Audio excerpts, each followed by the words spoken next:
السلام عليكم ورحمة الله وبركاته. النهاردة ان شاء الله يا بنات فيديو جديد هو منيو الاسبوع مختلف تماما، اكلات اقتصادية موفرة وتوفر معاكي كمان.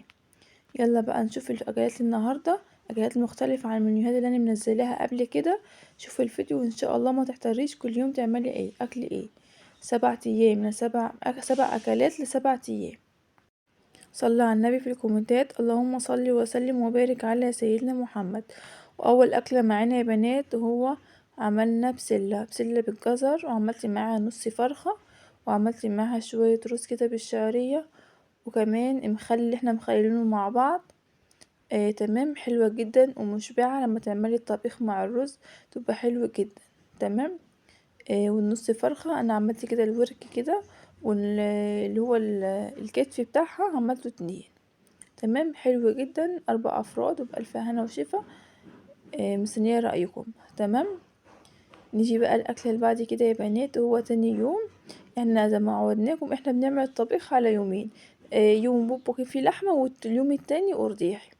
فتاني يوم ان شاء الله باقي البسلة هتعملي معاه مكرونة وبطاطس محمرة، ترش عليها كده شوية كزبرة وكمون، حلو جدا، مع شوية مخلل. أكلة مشبعة وجميلة جدا وبألف هنا وشفا. ممكن تعملي معاها سلطة زي الفل. تمام. بتحبي الرز مع الطبيخ حلو جدا. انا عاوزه اقول لكم انا بحب المكرونه مع الطبيخ جدا. تالت اكله معانا، واحنا عملنا ان شاء الله سمك مشوي اللي هو السمك البوري. كان الكيلو ب110، كان 5 وحدات يعني. فانا عملت النهارده ان شاء الله 4. تمام. 4 مشوات من السمك اللي هو البوري، شويتهم على البوتاجاز عادي جدا، وعملت معاهم الرز اللي هو بالبصل. تمام، وعملت معاهم شوية مسقعة كده حلوين جدا. تاكلوا بعيش وبألف هنا وشفا. اعملي سلطة، تحطي مخلل. تمام، انتي بتحبيه اعمليه. طبعا تعملي على حسب افراد اسرتك، يعني ال4 دول يكفوا 4 اشخاص ومشبعين جدا. تحطي معاها عيش وتعملي معاها سلطة خضراء بألف هنا وشفا. مستنية رأيكم، لو رأيكم يعني ايه. انا بقبل اي انتقادات يعني. تمام. فاكتبوا لي رأيكم في الفيديو، كان حلو او وحش اكتبوا لي، وان شاء الله اني متأكدة ان الفيديو هيعجبكم بإذن الله. اليوم اللي بعد كده تعملي فطير، اعمليه في البيت بدل ما تجيبي الفطيرة بره معدية ال100 جنيه. اعمليها في البيت، حلو جدا. 5 كوبايات من الدقيق عملوا لي 3 فترات زي المقاس اللي انتوا شايفينه ده. تمام، حلوين جدا، بألف هنا وشفا. تعملي معاها بيض مسلوق. تعملي معاها بطاطس محمرة، عسل بالطحينة. جبنة اللي هي الحادقة دي. حلو جدا ومشبع يا بنات وبألف هنا وشفا، وامشي على قدك وعلى قد امكانياتك. شايفين بسم الله ما شاء الله. دي حطيت عليها معاها شوية عسل كده، وعملت معاها اللهم صل على النبي بطاطس محمرة. انتي بقى عشان اطفالك مثلا صغيرين او كده، ممكن تعملي معاهم بيضتين كده مسلوقين، بروتين كده حلو يشبعهم. بألف هنا وشفا. اليوم اللي بعد كده أكلة اقتصادية جميلة جدا. عملت رز اللهم صل على النبي بلسان العصفور. ما عندكيش شعرية. اولادك ما بيحبوش الرز الابيض الساده، ما بيحبوش مثلا الرز اللي هو حبه وحبه، ممكن تعملي رز بالشعريه. او رز بلسان العصفور زي ما انا عامله كده. فانا حمرت لسان العصفور عادي ورحت حاطه عليه رز وبألف هنا. تمام. برضو ايه، ننوع في الاكل عن الشعريه بقى.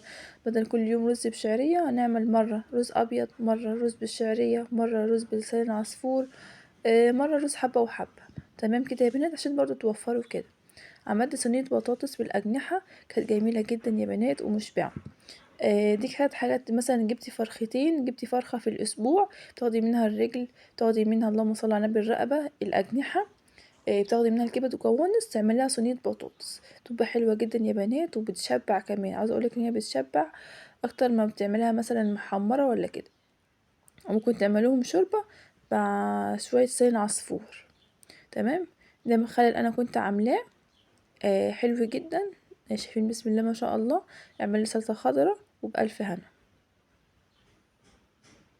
كمان التصوير اصلا ظالم الصينيه. مستنيه رايكم في الكومنتات. لو وصلتي معايا هنا عندي هنا ولسه ما اشتركتيش، فضلا اشتركي في قناتي، هتنوريني طبعا، واكتبي لي كومنت عشان ارحب بيكي. والاكله اللي بعد كده وهو الاكل الشعبي، عاوز اقول لكم ان هو بيشبع جدا بالعيش. الاكل اللي بالعيش ده انا بحبه عن الرز والمكرونه، وبقى حلو جدا.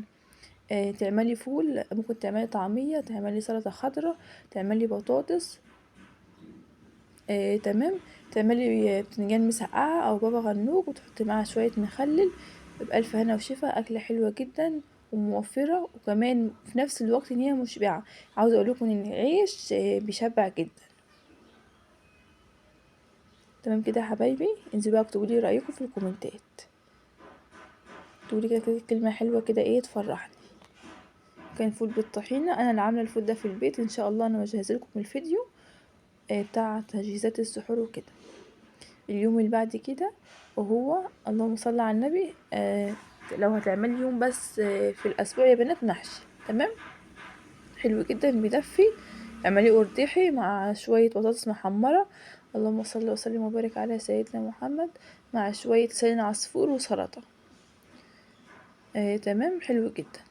ممكن لو تيجي تعملي شوربه تحطي شوربه في الفريزر، عشان لو تيجي تعملي المحشي القرداحي ده تعملي ايه تسقي يعني المحشي بالشوربة او لسان العصفور، وممكن تعملي معاه طبق ملوخية وبألف هنا وشفا. تمام كده يا بنات، شوية محشي كده سخنين في الجو اللي احنا فيه كده يدفوك انتي والعيال وبألف هنا حبايبي. بسم الله ما شاء الله، أكلة حلوة جدا. ولازم بقى لو على الأقل كل أسبوع تعملي لهم أكلة محشي يا بنات. أي نوع محشي انتي بتحبيه، ورق عنب، كرنب زي ما أنا عاملة، ممكن تعملي كوسة، بتنجان، فلفل، وبألف هنا وشفا. عامله لكم بقى ان شاء الله الحلو بتاعنا وهو بطاطا بالبشاميل. لازم تعملي برضو كل اسبوع، لو حلو بس مره في الاسبوع عشان برضو الاولاد وكده. تمام كده، لو وصلتي معانا عندي هنا يلا اشتركي في القناه لو لسه ما اشتركتيش، وتحطي لي لايك من ايديك الحلوه، بيفرحني جدا والله. ربنا يفرحكم كده زي ما انتوا بتفرحوني، وبعت لكم خبر يسعد قلبكم كده زي ما انتوا بتسعدوا قلبي والله. ربنا يخليكم ليا احلى متابعين في الدنيا. ده الحلو بتاعنا يا بنات، وهو بطاطا بالبشاميل. انا عامله الفيديو ده على القناه، خدي كده جوله في القناه وهتلاقي الفيديو حلو جدا، جميله جدا وحلوه في الجو الساقع اللي احنا فيه ده. تمام. بتعملي كوبايه لبن واحده بس على طبقه البشاميل، يعني تخليها خفيفه، مش هتحطي بشاميل كتير.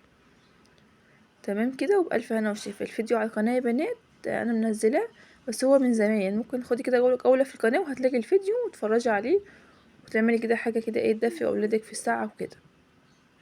زي ما قلت لكم، لو كل اسبوع تعملي حاجه حلوه هتفرح اولادك وكده، وبألف هنا وشفا. الحلو معانا النهارده في المنيو هو البطاطا اللي في الفرن، بطاطا بالبشاميل في الفرن. شوفوا الفيديو واكتبوا لي رايكم فيه. لو بتعملوا مثلا تعملوه بطريقه غير اللي انا بعملها اكتبوا لي برضو في الكومنتات، وهنستفاد من بعض. والمخلل الليمون اللي انا عاملاه، الفيديو بتاع المخلل اسمه كرتونة رمضان، اسمعوه هتستفادوا منه جدا. ازاي تعملي كرتونة رمضان من غير ما تدفعي اي حاجة. اشوفكم على خير، مع السلامة. مستنية رأيكم.